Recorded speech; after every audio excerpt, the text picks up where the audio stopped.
Bonjour à tous, le Césaire va-t-il pouvoir reprendre une activité normale? Comment expliquer la posture de l'UGTG au sein de cet organe consultatif? Est-ce vraiment compliqué de construire ensemble en Guadeloupe? Christophe Wachter, le président du Césaire Guadeloupe, est l'invité de Franc-Parler.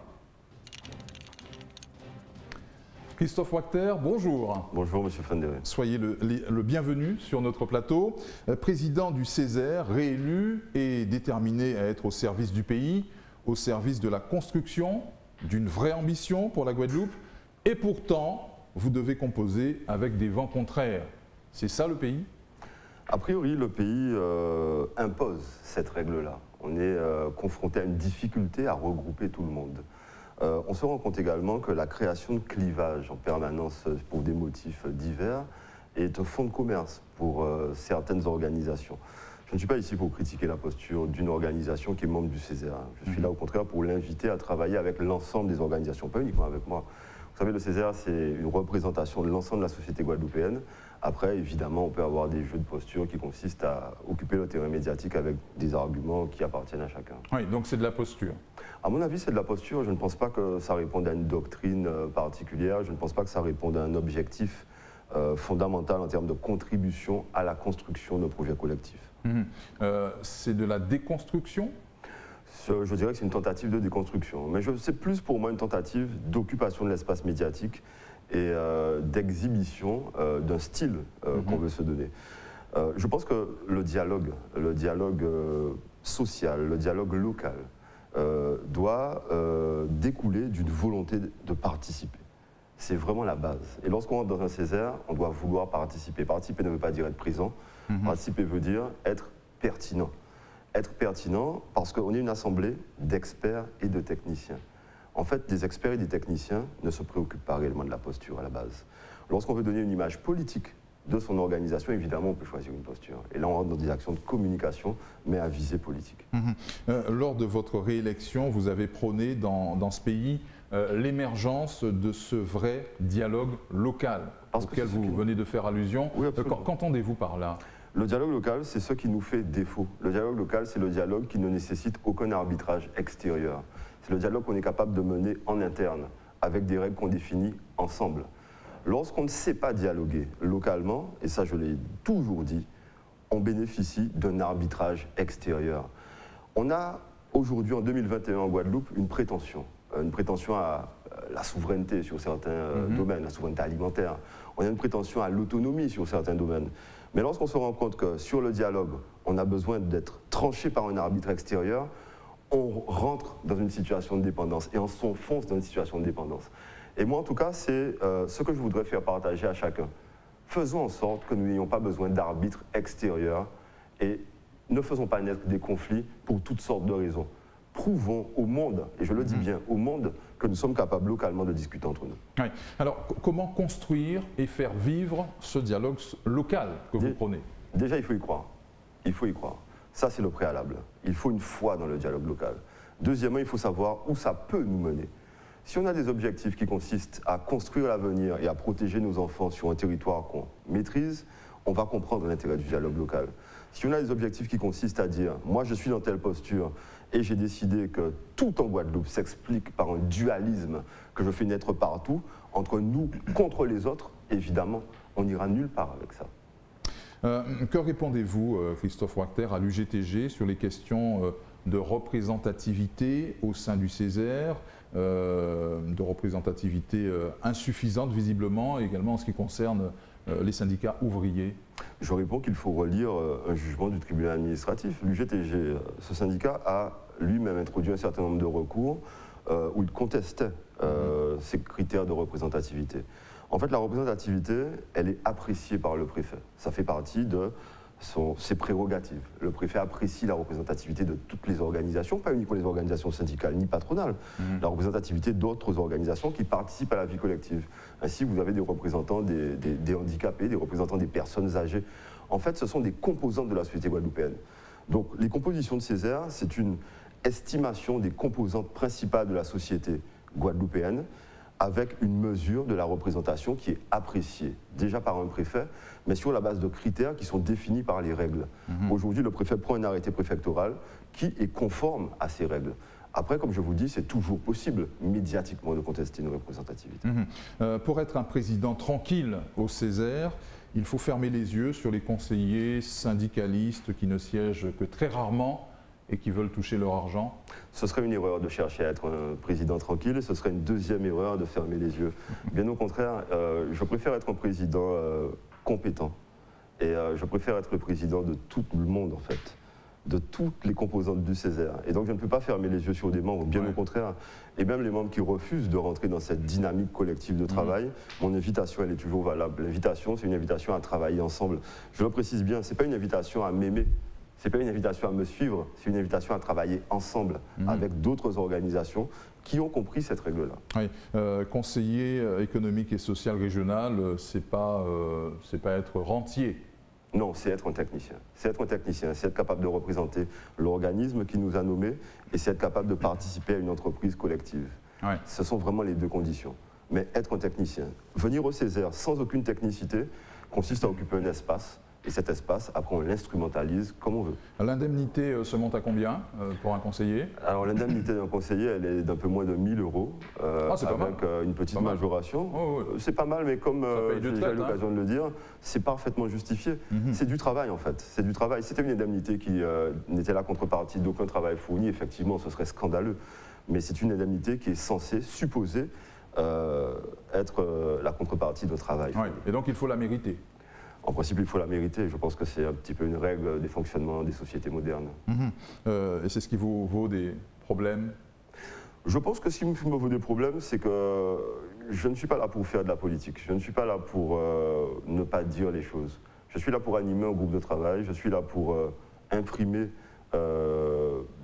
des objectifs à atteindre. Je suis là pour définir une méthodologie pour qu'on les atteigne, en fait. C'est un petit peu comme ça que je conçois ma mission. Très bien. Quels seront les grands chantiers du Conseil économique et social régional cette année? Le Conseil économique et social aura à être aux côtés de la collectivité régionale pour gérer cet horizon de relance. Nous avons été les premiers à sortir un rapport sur le déconfinement. Vous nous aviez d'ailleurs, dans votre média, vous nous aviez reçu à l'époque au mois de mai, où nous avions présenté en exclusivité ce rapport. C'est un rapport qui a fait école. C'est un rapport qui a été très bien perçu par les institutions locales qui ont jeté un œil dessus. C'est un rapport qui a été très bien perçu au niveau national, au niveau des Césaires de France. Et c'est un rapport qui a même servi d'inspiration pour d'autres rapports dans d'autres régions de France. Donc nous avons eu une méthodologie qui était pertinente à ce moment-là. Elle a fait école.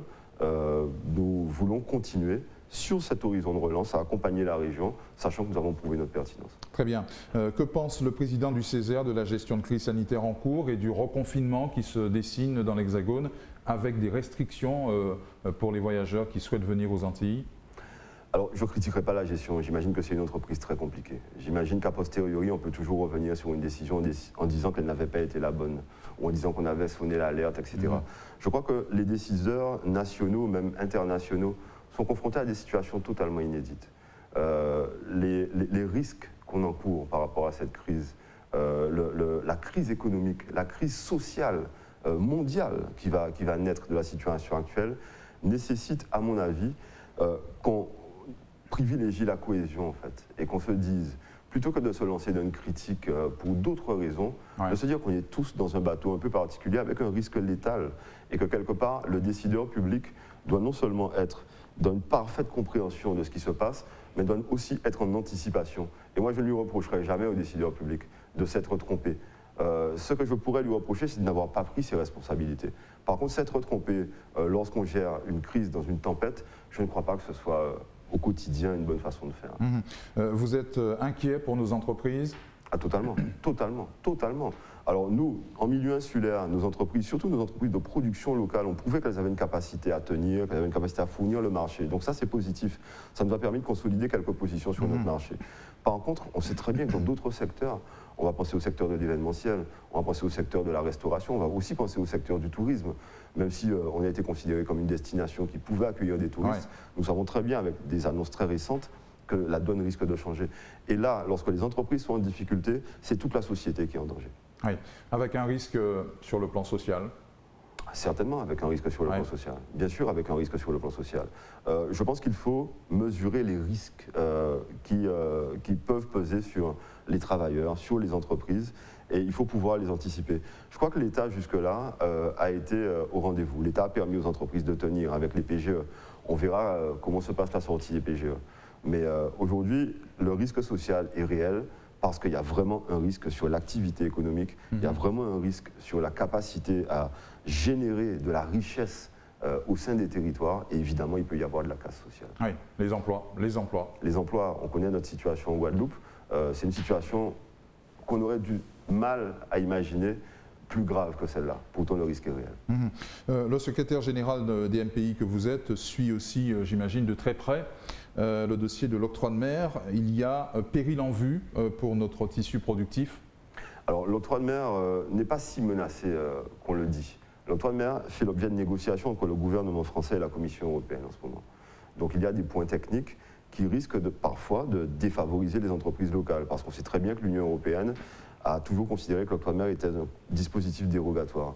Donc il y a effectivement pour les entreprises de production un risque de déstabilisation. Elles ont besoin de faire compenser leur surcoût de production. On le sait très bien, elles ont un marché étroit, et ce dispositif qui est l'octroi de mer, qui fait l'objet de divers débats, si on ne reste que sur ce sujet-là, l'octroi de mer est un dispositif, notamment son différentiel, est un dispositif qui permet de compenser les surcoûts des entreprises de production locale. Et ça, on en a vraiment besoin, et on y travaille d'arrache-pied au quotidien, et on a jusqu'au mois de juin 2021 pour continuer ces négociations. Et que préconisent les MPI dans ce dossier? Alors les MPI préconisent non seulement un maintien du dispositif, ça c'est impératif, on n'entre dans aucune philosophie sur... On ne touche à rien? Non, non, on maintient le dispositif, par contre on l'améliore. Il y a des points d'amélioration. Chaque fois que l'octroi de mer est renouvelé, on se rencontre, à partir de l'expérience qu'on a vécue sur la dernière programmation, qu'on peut améliorer certains points. Aujourd'hui, nous nous plaidons en faveur de l'amélioration de 3 points essentiels. Le premier, c'est le relèvement du seuil de non-assujettissement. Il avait été rabaissé à 300 000 euros. Nous souhaitons qu'il soit ramené à 550 000 euros, parce que ça permet à des entreprises de mieux occuper leur marché à partir de ce niveau de 550 000 euros. Nous préconisons un deuxième point, c'est que l'introduction de codes dans les listes, c'est un peu technique. Hein. L'introduction de codes... C'est un dossier technique. Oui, tout à fait. L'introduction de codes dans les listes obéit à une procédure qui soit beaucoup plus courte. Jusque-là, pour introduire un nouveau code, c'est-à-dire lorsqu'une entreprise de production décide de créer en Guadeloupe un nouveau produit et a besoin d'un système de compensation de ses surcoûts, elle doit faire inscrire le code douanier dans les listes européennes de protection. Aujourd'hui, cela prend 2 ans, 3 ans. C'est une procédure qui est très longue. Nous, ce que nous souhaiterions, c'est que cette procédure d'introduction des codes soit très réduite. Si elle pouvait se faire en 3 mois, 6 mois, avec une instruction, des analyses, des échanges avec la Commission, ce serait d'autant plus profitable pour les entreprises de production locale. Le troisième point qui nous tient à cœur, c'est que cette dérogation qui est accordée pour une certaine période, qui est actuellement de 7 ans, mais qu'elle soit rallongée, qu'elle soit de 10 ans, comme ça l'était anciennement. Aujourd'hui... Ouais. On a besoin de visibilité. Bien sûr, parce qu'on est dans l'industrie. C'est fragile, hein, et pour se projeter, il faut qu'on ait de la visibilité. Pour se projeter, pour investir. Un investissement industriel a besoin d'un amortissement sur 10-15 ans. Lorsque vous avez un dispositif sur 7 ans, ben vous avez des incertitudes par rapport à la possibilité d'amortir votre investissement. Donc, très bien. Il faudrait que ça dure au moins 10 ans. Merci à vous, Christophe Wachter, d'avoir été notre invité dans Franc-Parler, et merci pour votre franc-parler. Merci, M. Fandel, c'est toujours un plaisir. Merci à vous de nous avoir suivis. On se retrouve très vite pour une nouvelle émission sur Éclair TV, votre chaîne locale.